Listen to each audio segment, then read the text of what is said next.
no sé qué pienses tú, pero más que justificar por medio del discurso una acción, porque además hay, hay cierto discurso pillo, por así decirlo, Ujú, en decir que podría ser peor, ¿no? O ujú, ahora es peor, ujú, en esto que mencionas de, pues nosotros no robábamos con violencia, ujú, o sea, lo que procurábamos hacer era que ni siquiera se dieran cuenta cuando lo estábamos haciendo, ujú, ya después se daban cuenta de que les ujú, faltaban cosas, ¿no? ujú, Y que habíamos abierto la casa, nos habíamos probado la ropa y nos habíamos llevado las ujú. cosas. Pero ahora ya cualquiera ya te saca un arma y Ujú. si se dan cuenta, pues disparan, o Te sea, matan por nada, sí. ajá, Ujú, exacto. Pero creo que también ese discurso es a lo que voy, que me parece un poco bribón, es decir, que podría ser peor o que hay ujú, quien es peor, ¿no? ujú. Y eso otra vez nos escuda y ahí es donde te preguntaría, no sé tú qué pienses, ¿crees que lo que nos hace humanos sea justificarnos en las acciones por medio del discurso o yo te propondría otra cosa? Nos hace muy humanos cuidar tanto nuestra imagen, y me refiero a una imagen moral. O sea, que queremos también que el otro eh, em, nos aborde como de una forma comprensiva, ¿no? Ujú, Que yo quedar bien ante el otro, ¿no? Quedar como lo que decías, como un Robin Hood, como un ujú, justiciero, como que me lo merezco porque nací en estas condiciones.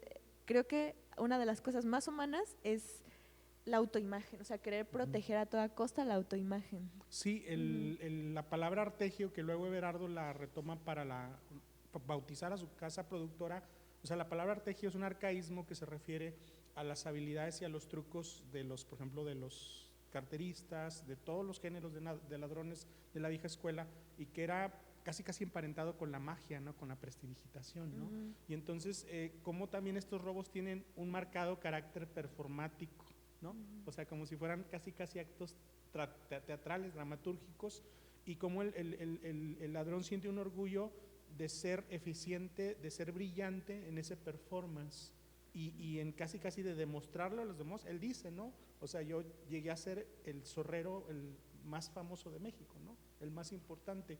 Y luego hay una contradicción bien extraña porque siempre están hablando de los hijos, de darle a los hijos lo que ellos no tuvieron, pero también una cosa que llama la atención muy poderosa, y ahí es donde se ve esta contradicción, es cuando él dice que a él le gustaba mucho vestir bien y que a él le gustaba jugar en las canchas de tenis y en las canchas de arcilla.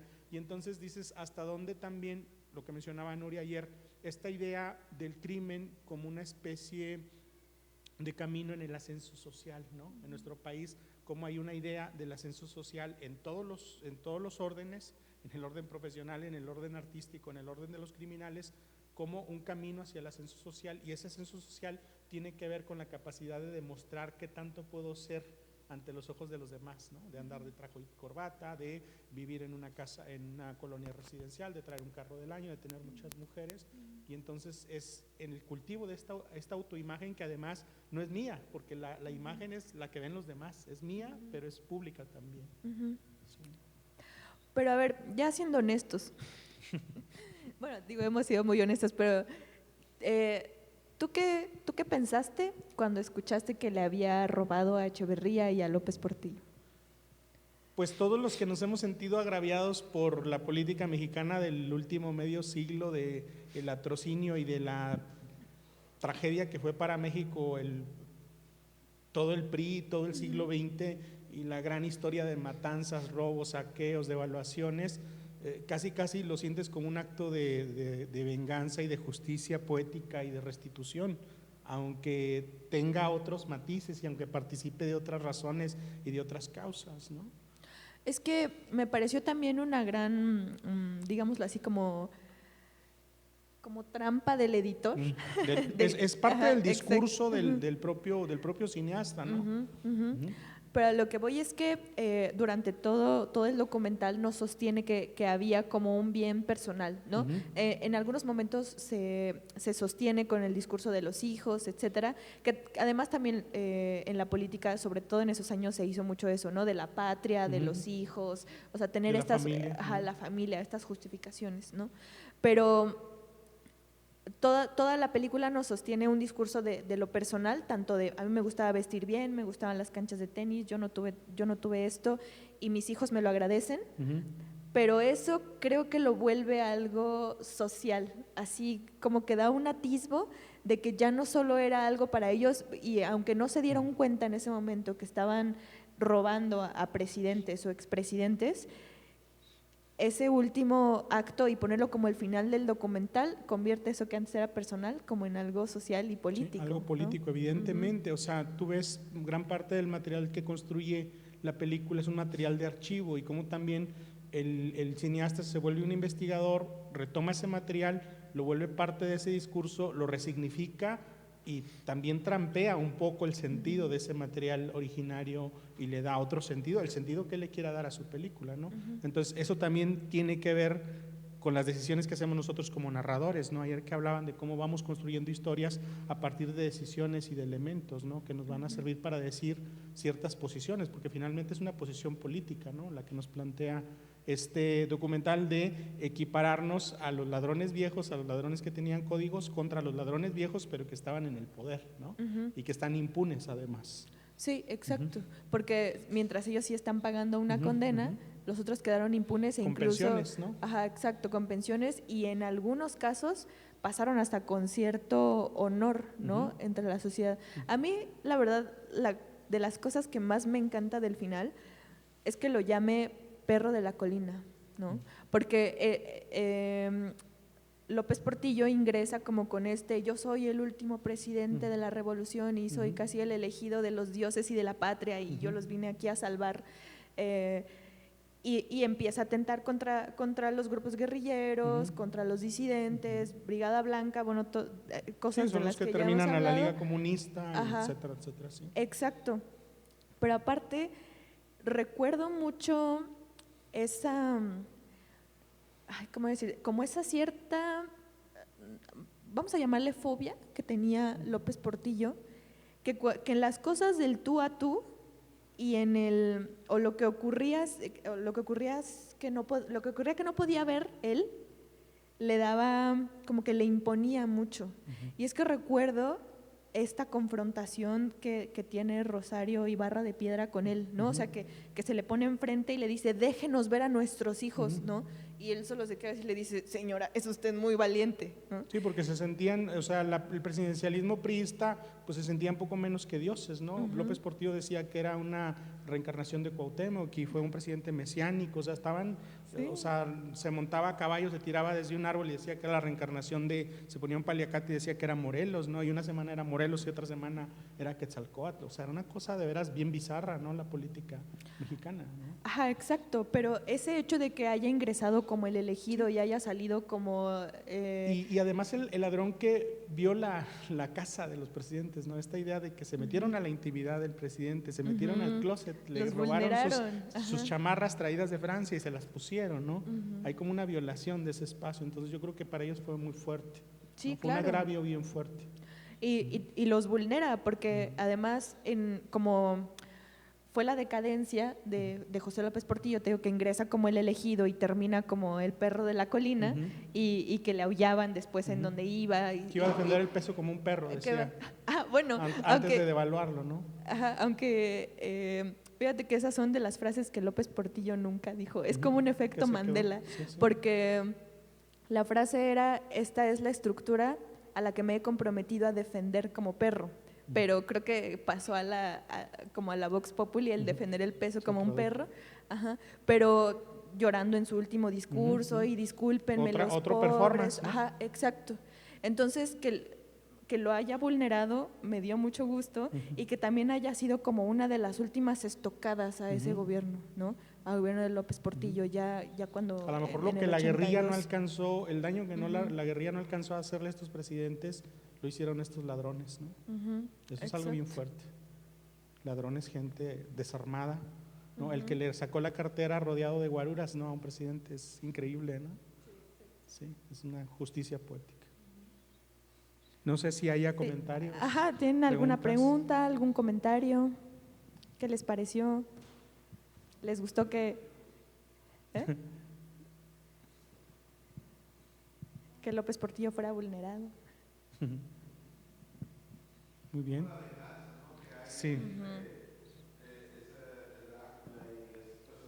Sí, bueno, y faltó el Negro Durazo, Negro faltó Durazo. Alfredo Ríos Galeana, ¿no? Policía, asaltante, y cómo hay este pacto entre los policías, o sea, los policías y los ladrones eran casi compañeros de oficio, ¿no? Y todos se conocían, y era como una especie de sindicato donde decía, bueno, roba, te agarro, te presento a la prensa, en 5 meses te suelto, en 5 meses me das otra mordida y ahí me la traes, y estoy trabajando. Hay una película bien interesante, creo que es de Ripstein, la de Cadena Perpetua, ¿no?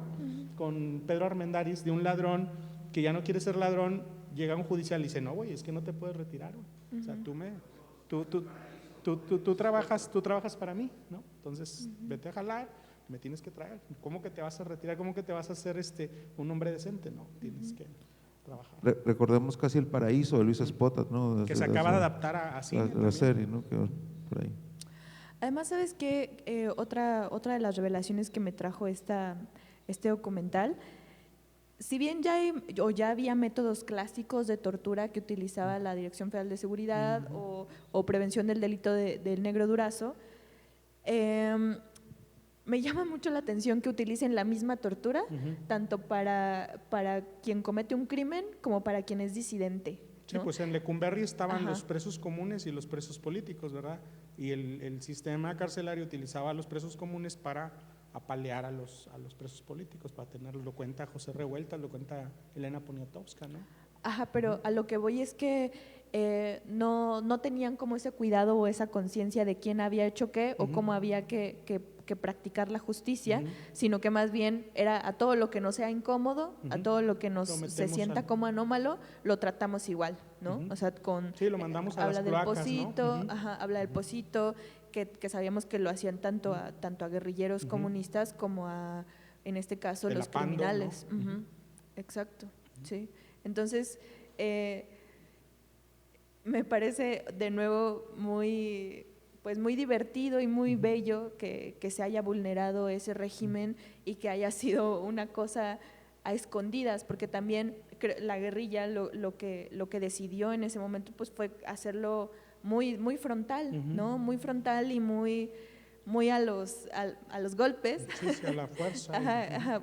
Usar la fuerza, usar las armas, pero el ejemplo que tenemos acá con los ladrones viejos es que hay otras formas también de vulnerar, ¿no? De vulnerar el poder. Que si le quieres pegar a un político le pegues en el dinero, ¿no?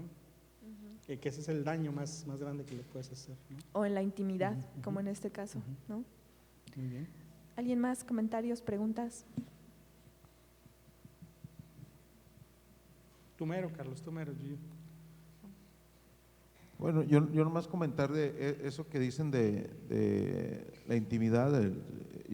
Creo que es lo más fuerte que uno siente cuando le roban, ¿no? A nosotros nos ha tocado que nos roben en algún par de ocasiones, entonces que entren y que sientas que alguien extraño estuvo ahí. Creo que dices, bueno, pues sí, se llevaron tal cantidad de dinero, se llevaron tales objetos, se llevaron tal ropa, pero yo creo que el estar ahí adentro, creo que convierte en este caso a Portillo. Al hombre más poderoso de México, ¿no? Sí, diciendo, pues no, o sea, lo humaniza, o sea, en ese momento creo que es el triunfo de eso que hace el Carrizo. Y bueno, algo que también sirve mucho de cómo van cambiando la criminalidad, o sea, el robo, cómo van sucediendo. Y me llama mucho la atención algo que hablaban de que siempre lo han utilizado en otras partes, pero que ahí lo recalca Berardo, este museo de la criminalidad, que antes la nota roja era utilizada para explicar cómo actuaban los ladrones o los criminales para que se cuidaran la gente que llegaba a la gran ciudad, ¿no? Entonces, y estoy viendo reportajes y estoy viendo, cuide la cartera, cuídese así, pero y para eso servía todo lo que a entrevistar había ver, todo un aparato, ¿no? Sí. También propagandístico, ¿no? De la nota roja. Y bueno, hay un museo de la policía en la Ciudad de México, ¿no? Donde están todos estos artefactos y archivos también. Muy bien. Exacto. Bueno, no se vayan, nos quedamos esta tarde con presentaciones de libros todavía. Este es el último día de la tercera semana de Novela Negra Francisco Hagenbeck. También sigan a través de las redes sociales la transmisión en vivo de Gata Negra, de Fábrica de Historias y de la Secretaría de Cultura de Querétaro. Muchas gracias, Alejandro. Gracias, Amanda. Y gracias a Carlos, a Yuyu y a la Secretaría de Cultura. Muchas gracias. Gracias.